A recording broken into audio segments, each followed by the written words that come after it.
Do you remember how many reviews you had when you started with us? We had 157. Okay. And y'all right now y'all are at 266? 266 in how many months? Like 3 months? A Yeah, couple not yeah. long. Nope. A couple months. Yeah. So well, I guess we're here, so we'll talk about it. What's been your favorite part about Review Harvest? Well, one, you're US based. Okay. We Florida. have a lot of pride in that. And I'm not hating on anybody from different countries. I've served all over the world, but Yeah. I'm not interested in sending it to some company that does it on the internet from, 6 time zones away. It's just, that's not what we're looking for. We're Yeah. looking to support small business in this country. We Mhm. try to buy all our products from this country, everything local. The distributors and stuff that we use are down in South Florida and stuff like that. But I really believe that your accessibility to answering the phone for us is a big deal.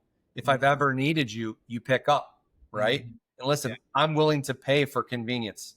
Yeah. It is what it is. When you go out and you do the work and you get the reviews, I can't tell you how many customers call me like, listen, I don't know how we can hire you. You got 260 reviews and they're 5-star. This is crazy. You've been in business for 2.5 years.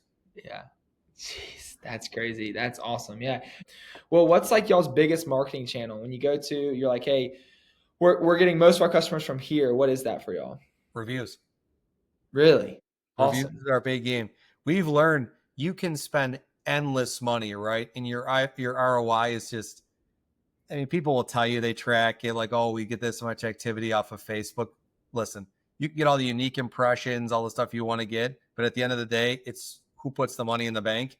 And people tell me every single day, I heard about you, I this, whatever, and I saw your reviews. Boom. So, we may have provided the steak, okay, but literally you put it on the platter at Applebee's and walk by as it's sizzling. Like that. Yeah. That's who you are, my friend. That's why we love you guys. Dude, I love it. I didn't pay him to say that. I didn't tell him to say No, you that. didn't pay me to say that. Listen, I wouldn't be here. I wouldn't be on this call if I didn't believe what you do. Yeah. It's a big deal. We get asked to go on some of these calls and they're talking about how much money you spend and this and that. Like, listen, you could spend all the money in the world, right? I could spend $20,000 on advertising next month and maybe only get a $2,000 return. You know what I can spend my money on though? Is teaching my guys, educating my staff, implementing that education in the field, and that pays limitless. It's like a 401k you're not putting any money into, and all of a sudden it's compounding. Yeah, couldn't have said it better myself. A great way for us to close it out there. Well, Dean, thanks so much for the time today.